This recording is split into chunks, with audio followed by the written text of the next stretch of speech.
ओम नमो भगवते वासुदेवाय। ओम नमो भगवते वासुदेवाय। ओम नमो भगवते वासुदेवाय। श्री कृष्ण गोविंद हरे मुरारे, नाथ नारायण वासुदेवा। श्री कृष्ण गोविंद हरे मुरारे, नाथ नारायण वासुदेवा। हे नाथ नारायण वासुदेवा, हे नाथ नारायण वासुदेवा। श्री कृष्ण गोविंद हरे मुरारे, हे नाथ नारायण वासुदेवा। बोलो कृष्ण भगवान की जय। श्रीमद्भागवत प्रथम स्कंद 9वां अध्याय। युधिष्ठिर आदि का भीष्म के पास जाना और भगवान कृष्ण की स्तुति करते हुए भीष्म जी का प्राण त्याग करना। इस कथा में जो है ये वर्णन किया गया है। सूत जी कहते हैं, इस प्रकार से राजा युधिष्ठिर प्रजाद्रोह से भयभीत हो गए और फिर सब धर्मों का ज्ञान प्राप्त करने की इच्छा से उन्होंने कुरुक्षेत्र की यात्रा किया।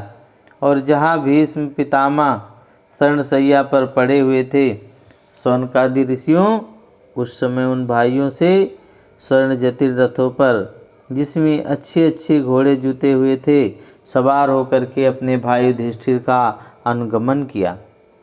उनके साथ ही व्यास और धोय आदि जो है ब्राह्मण भी थे। शौनक जी अर्जुन के साथ भगवान श्री कृष्ण जी भी जो है रथ पर चढ़ करके चले और उन सब भाइयों के साथ महाराज युधिष्ठिर की ऐसी शोभा हुई मानो यक्ष से घिरे हुए कुबेर ही जा रहे हैं। इस प्रकार से अपने अनुचरों और भगवान श्री कृष्ण के साथ वहां जा कर के पांडवों ने देखा कि भीष्म पितामह स्वर्ग से घिरे हुए देवताओं के समान पृथ्वी पर पड़े हुए हैं और उन लोगों ने उन्हें प्रणाम किया। शौनक जी उस समय भरतवंशियों के गौरव रूप भीष्म पितामह को देखने के लिए सभी ब्रह्मर्षि, देवर्षि और राजर्षि वहाँ पर आए। पर्वत, नारद, द्वैत, भगवान व्यास, बृहदस्य, भारद्वाज शिष्यों के साथ परशुराम जी, वशिष्ठ जी, इंद्रप्रमद और त्रित और ग्रत समद, असित, काक्षीवान, गौतम, अत्रि, विश्वामित्र, सुदर्शन तथा और भी सुखदेव आदि जो है शुद्ध हृदय महात्मागण एवं शिष्यों के सहित जो है कश्यप, अंगिरा पुत्र बृहस्पति और मुनिगण वहाँ पर पधारे। तो भीष्म पितामह धैर्य को और धर्म को, देश काल के विभाग को, कहाँ किस समय क्या करना चाहिए, इस बात को अच्छी भांति जानते थे। और उन्होंने उन बड़भागी ऋषियों को सम्मानित हुआ देख करके उनका यथोयोग सत्कार किया। और वह भगवान श्री कृष्ण की प्रभाव भी जानते थे, अतः उन्होंने अपनी लीला से मनुष्य का भेद धारण करके वहाँ पर बैठे हुए जगदीश्वर के रूप में हृदय में विराजमान भगवान श्री कृष्ण की बाहर और भीतर दोनों जगह पर पूजा किया। पांडव बड़े विनय और प्रेम के साथ भीष्म पितामह के पास बैठ गए और उन्हें देख करके भीष्म पितामह की ओर आंखें प्रेम की आंसुओं से भर गई। उन्होंने उनसे कहा कि धर्मपुत्रों, हाय, ये बड़े कष्ट की बात और अन्याय की बात है। तुम लोगों को ब्राह्मण धर्म और भगवान के आश्रित रहने पर भी इतने कष्ट के साथ जीना पड़ा है, जिसके तुम कदापि योग्य नहीं थे। अतिरथी पांडु की मृत्यु के समय तुम्हारी अवस्था बहुत छोटी थी। उन दिनों तुम लोगों के लिए जो है कुंती रानी को और साथ ही साथ तुम्हें बार बार बहुत से कष्ट झेलने पड़े। जिस प्रकार बादल आयु के वश में रहते हैं, वैसे ही लोकपालों के सहित सारा संसार काल भगवान के अधीन रहता है, मैं ऐसा समझता हूँ।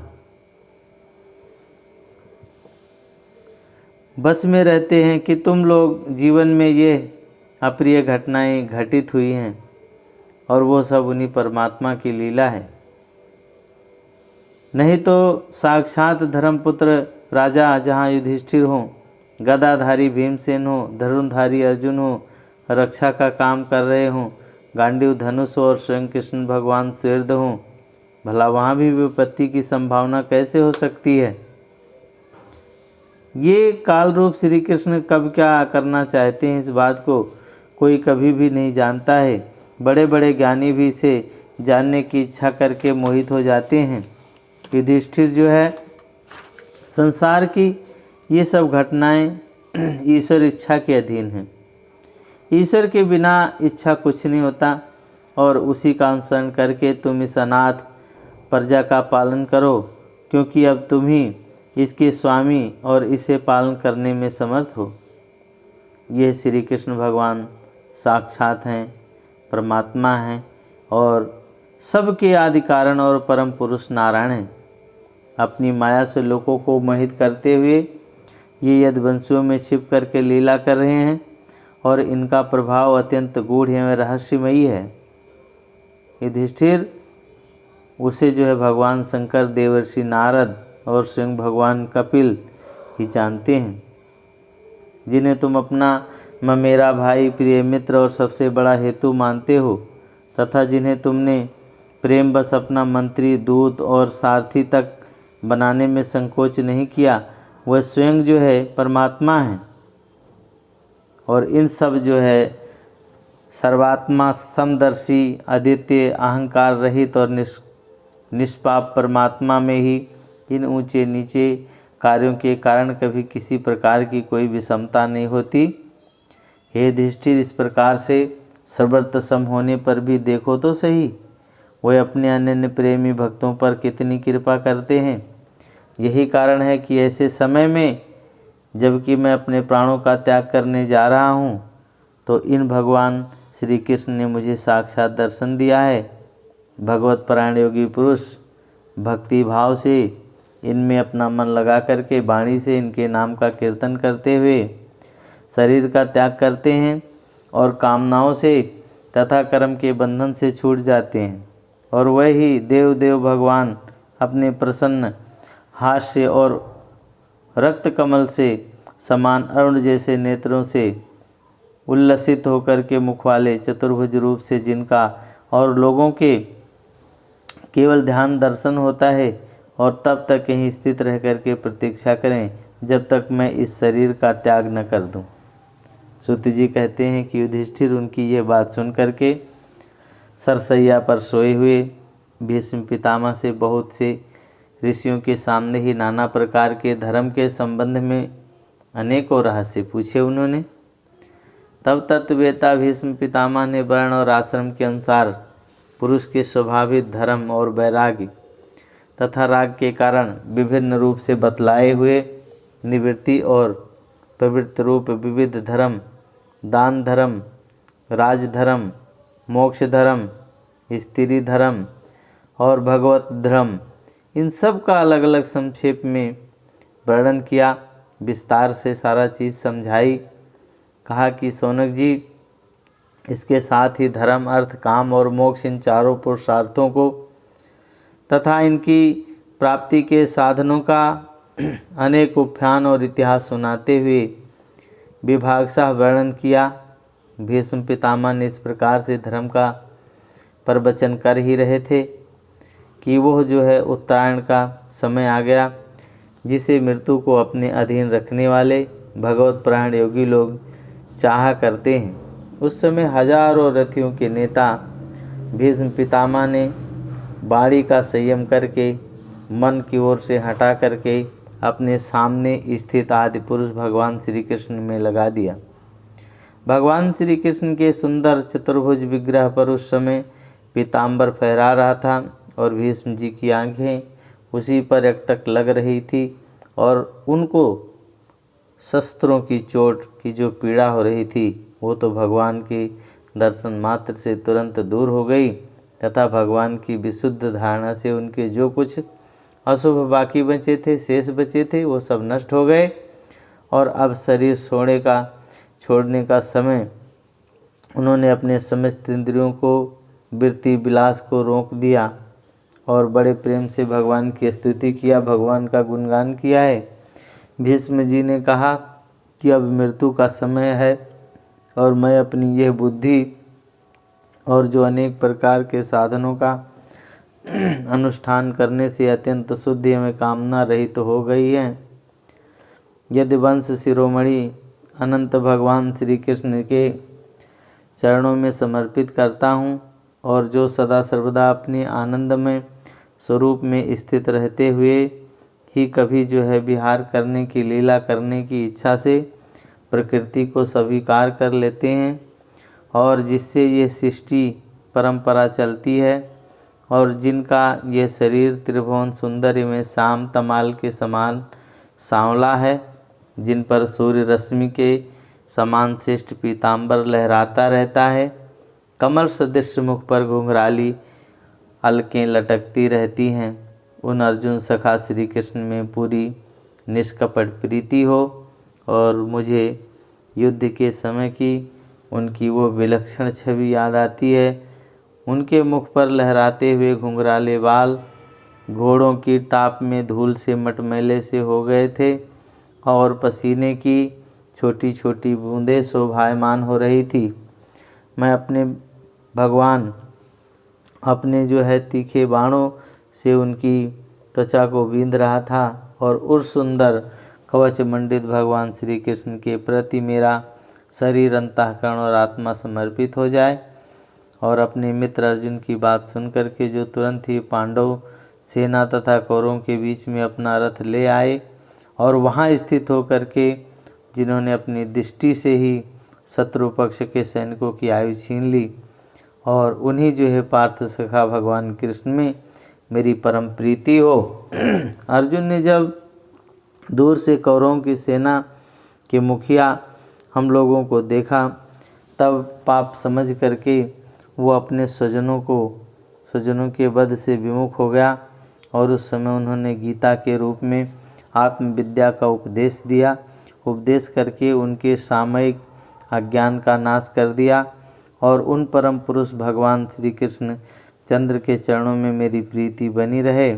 और मैंने प्रतिज्ञा कर ली थी कि मैं कृष्ण शस्त्र को ग्रहण कराकर छोड़ूंगा और उसे सत्य में ऊंची करने के लिए उन्होंने अपनी शस्त्र ग्रहण करने की प्रतिज्ञा तोड़ दी और उस समय वह रथ से नीचे कूद पड़े और सिंह जैसे हाथी को मारने के लिए उस पर टूट पड़ता है, वैसे ही रथ का पहिया लेकर के मुझ पर झपट पड़े और उस समय वह इतने वेग से दौड़े थे कि उनके कंधे का दुपट्टा गिर गया और पृथ्वी कांपने लगी।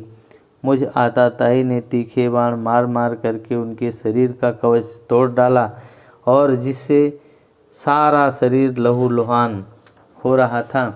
अर्जुन के रोकने पर भी बलपूर्वक मुझे मारने के लिए मेरी ओर दौड़े आ रहे थे और वही भगवान श्री कृष्ण जो ऐसा करते हुए मेरी प्रति अनुग्रह भक्ति वत्सलता से परिपूर्ण थे और मेरी एकांतमात्र गति हो, आश्रय हो। अर्जुन के रथ की रक्षा में सावधान जिन श्री कृष्ण के बाएं हाथ का घोड़ों की रास थी और दाहिने हाथ में चाबुक था, इन दोनों की शोभा उस समय जिनकी अपूर्व छवि बन गई थी तथा महाभारत युद्ध में मरने वाले वीर जिनकी छवि का दर्शन करते हुए रहने के लिए सारे रूप मोक्ष को प्राप्त हो गए, उन्हीं परमार्थ सारथी भगवान श्री कृष्ण ने मुझ मरणासन की परम प्रीति प्रदान हो और जिनकी लटकीली सुंदर चाल, हाव भाव युक्त चेष्टाएँ, मधुर मुस्कान और प्रेम भरी चितवन से अत्यंत सम्मानित गोपियाँ रास लीला में उनके साथ अंतर्ध्यान हो जाने पर प्रेमोन्माद से मतवाली होकर के जिनकी लीलाओं का अनुकरण करके तन्मय हो गई थी और उन्हीं भगवान कृष्ण में मेरा परम प्रेम हो। और जिस समय युधिष्ठिर का राजसूय यज्ञ हो रहा था, मुनियों और बड़े बड़े राजाओं से भरी हुई सभा में सबसे पहले सबकी ओर इन्हीं के सबके दर्शन करके भगवान कृष्ण मेरी आँखों के सामने उनकी पूजा हुई और वही सबके आत्मा प्रभु आज इस मृत्यु के समय मेरे सामने खड़े हैं। और जैसे एक ही सूरज अनेक आँखों से अनेक रूपों में देखते हैं, वैसे ही अजन्मा भगवान श्री कृष्ण अपने ही द्वारा रचित अनेक शरीरधारियों के हृदय में अनेक रूप से जान पड़ते हैं। वास्तव में तो वह एक ही हैं और सबके हृदय में विराजमान रहते हैं। उन्हीं इन भगवान कृष्ण को मैं भ्रम से रहित होकर के प्राप्त हो गया हूँ। और सूत जी कहते हैं, इस प्रकार भीष्म पितामह के मन, वाणी और दृष्टि वृत्तियों से आत्मस्वरूप भगवान श्री कृष्ण में अपने आप को लीन कर दिया है और उसके प्राण वहीं विलीन हो गए हैं और वह जो है शांत हो गए हैं। उन्हें अनंत ब्रह्म में लीन जान करके सब लोग वैसे ही चुप हो गए जैसे दिन के बीत जाने पर पक्षियों का कलरव शांत हो जाता है और उस समय देवता और मनुष्य नगारे बजाने लगते हैं और साधु स्वभाव के राजा उनकी प्रशंसा करने लगे और आकाश से पुष्पों की वर्षा होने लगी। तो कहते हैं कि हे शौनक जी, युधिष्ठिर ने उनके मृत शरीर को अंत्येष्टि क्रिया कराई और जो है कुछ समय के लिए शोकमग्न हो गए और उस समय मुनियों ने बड़े आनंद से भगवान श्री कृष्ण की उसके रहस्यमय नाम को लेकर के स्तुति की। इसके बाद साक्षात हृदयों में श्री कृष्णमय बना करके वह अपने अपने आश्रम को लौट गए। इसके बाद भगवान श्री कृष्ण के साथ युधिष्ठिर जो है हस्तिनापुर चले आए और उन्होंने वहां अपने चाचा धृतराज और तपस्विनी गांधारी को ढांढस बंधाया और फिर जो है धृतराष्ट्र की आज्ञा से भगवान कृष्ण की अनुमति से समर्थ राजा युधिष्ठिर अपने वंश का परमागत साम्राज्य का धर्मपूर्वक शासन करने लगे। इति श्री 9वां अध्याय संपूर्ण। श्री कृष्ण गोविंद हरे मुरारे, हे नाथ नारायण वासुदेवा। श्री कृष्ण गोविंद हरे मुरारे, हे नाथ नारायण वासुदेवा। हे नाथ नारायण वासुदेवा, हे नाथ नारायण वासुदेवा। बोलो कृष्ण भगवान की जय।